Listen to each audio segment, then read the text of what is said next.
بسم الله الرحمن الرحيم كنا wanaagsan saaxiibayna meel kasta aad joogtaan sanad walba sidan oo kale markuu dhamaanayo oo 12 bilood inuu sanadkii hore aanu ka soo qaadanay waxaynu ku baraarugnaa in sanadkii kale uu foodooyna soo saaray iminka aynu aragnay in maalmo uu ka laaban yahay sanadka 2024 waxaan iminka ku baraarugnaa oo soo qaadanaa qalin iyo warqad buug yar ama computer hadba qof kasta meesha uu doonayo inuu wax ku qorto waxaynu qorsheysanaa oo qaabeynaa oo diiwaan gelinaa oo listi gareynaa sanadka cusub wixii aanu qaban lahayn imisa buug baan akhriyaa nolosheeda maxaan ka bedelaa maxaan macnaha firaaqadan faraha badan leh aan dayacaya maxaan yani ku gufeeyaa oo amal la'aantan iyo dhaqan xumadan in waqtiga aan ku baabi'inayo oo kale iyo social media faraha badan ay ku jiraan oo kale maxaynu kaga saarnaa inuu ku bedelnaa sidaas leeg jirkeen maxaynu ka bedelnaa oo macnaha physical inuu dhisnaa maskaxdeena maxaynu ku kobcinaa garaadkeena maxaan ku korinaa yani arimo badan baanu diiwaan gashanaa oo qorsanaa oo qoranaa sanadka sano sidaas oo kale intaasoo dhalinyaro ah oo tirabeel ah iyo dad waaweynba ayaa macnaha waxay qorsheystaan noloshoodii sanadka cusub sidii ay u qaabeen lahaayeen sidii ay u horumari lahaayeen sidii ay uga bedeli lahaayeen sanadka dhamaanaya si socda wixii uga qabsamay laakiin la isma weydiiyo sanadkii hore sidana si la mid ah waxaynu qorsheysanay qaabaysanay oo aynu qornay waliba arimo badan iyo qorshaal badan maxaa ka qabsoomay kuwii qabsoomay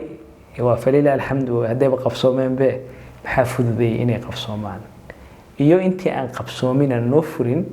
maxaa caqabad ku ah oo hortaagnaa oo mudan maanta in karkaarka la waa'idaariyo si ay caqabadahaas yani markay meesha ka baxaan oo caqabadaynu la dagaalanayso qorshaasha cusub ay noogu hirgalaan waa su'aalo muhiim ah sababta ay noogu filin waayeen qorshaasha hore أنا waxaan kamid ahay dhalinyarada runtii inta badan ku taamta noloshooda wax badan ay ka bedeshaan wada ogtahay oo de noloshu hadii Ilaahay ku daayo waqtigii cimriga uu ku barakeeyo oo noloshaada ay ku socotaba waa laga maarmaan qofka bini'aadamka inuu mar walba noloshiisa uu jadiidiyo wax ku soo kordhiyo kobciyo qaab macnaha maankiisa garaadkiisa uu hagaajiyo noloshiisa uu wax ka bedelo oo hore u socdo oo haduu dhalinyaro yahay dhalinyaranimada sidoo qofs bixi lahaa uu ka fikiro haduu aqoon qofkii doonay aqoontii inuu meel durugsanay halka uu ku taamayo inuu gaaro waa wax aad u fiican oo qof macnaha meertada nolosha ayaa bay nabaraysa qofkii inuu noloshiisa uu hore ugu socdo hore ugu durko wax wanaagsan uu sameeyo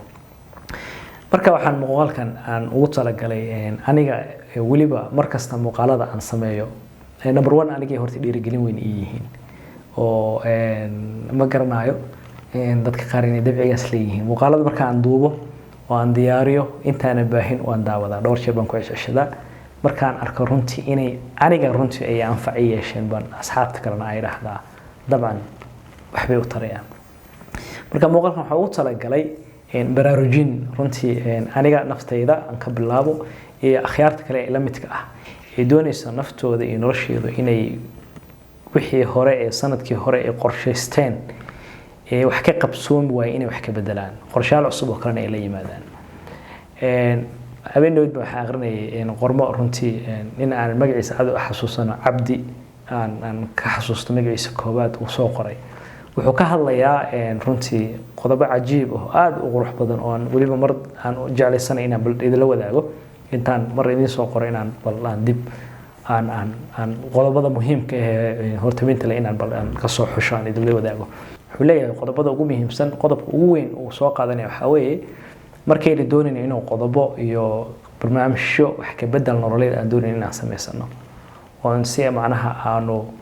dhaqamadii hore iyo caadooyinkii hore iyo habdhaqankii hore ay guracnaa aan wax ka bedelno wuxuu soo qaatay qodob aad u weyn waxa muhiim ah buu yiri Cabdi oo aad qofka bini'aadanka ah ee Soomaaliga ee Islaamka laga doonayo haduu doonayo listiyadiisa inuu qorsheysto oo qaabaysto number 1 inuu ka dhigto inuu isaga iyo Ilaahay subhanahu wa ta'ala Allahi ku uumay xiriirkiina sidii aad u wanaajin lahayd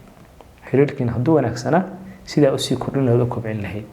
haduu naaqos nusqaan lahaayo runtii baylaha iska ahayd oo Ilaahay aadan ku xidhnayno salaadaha aad dayici jirtay oo adkaar iyo tasbiix iyo tahmiid waxba aan lahayn quraan akhris aadan lahayn in maanta qodobkaaga ugu weyn aad ka dhigato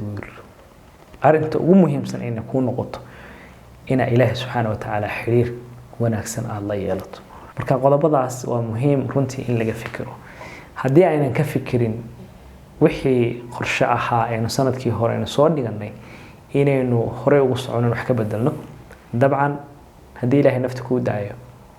adiguna adigii aad dabcigii dhaqamadaadii horena aad weli aad leedahay waa dareemi karaysaa isbedelka aan sugaynaa waxaa weeye waa mid aad u kooban waxaan marka muuqaalkan aan doonayaa inaan ku soo gabagabeeyo aan ku soo gaabiyo khiyaarta sharafta leh saaxiibada doonaysa ee listiga farabadan u dejisan yahay ee doonaysa inay noloshooda wax ka bedelaan sanadkan ee doonaysa inay anihii wax badan noloshooda ay ku soo kordhiyaan oo waxtar u noqda adduun iyo aakhiraba in qodobkaasi uu qodob muhiim noo noqdo number 1 inuu qodobkadani uu noogu hor anaha uu bilow noo ahaado sida xiriirkeenii hore ee ilaahay aan ku ahayn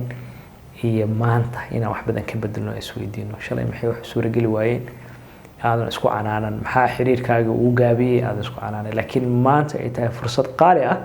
oo runtii ay tahay inaan wax ka bedeli kartid adiga iyo Allah subhanahu wa ta'ala xiriirka aad leedahay inaad ka dhigtid listigaaga sanadkan qorshayaashaada waaweyn aad doonaysid inaad wax ka bedeshid hor socodkaaga nololeed inaad aakhirada ku dabaqdo inuu number 1 ku noqdo Allah subhanahu wa ta'ala xiriirkiisa inaad wax badan ka bedeshid aad baan idin salaamaya oo mahadsantihiin hadduu muuqaalkani yahay muuqaal runtii ku anfacay dabcan asxaabtaadii akhyaartaba la wadaag aad baan idin salaamaya assalamu alaykum wa rahmatullahi wa barakatuh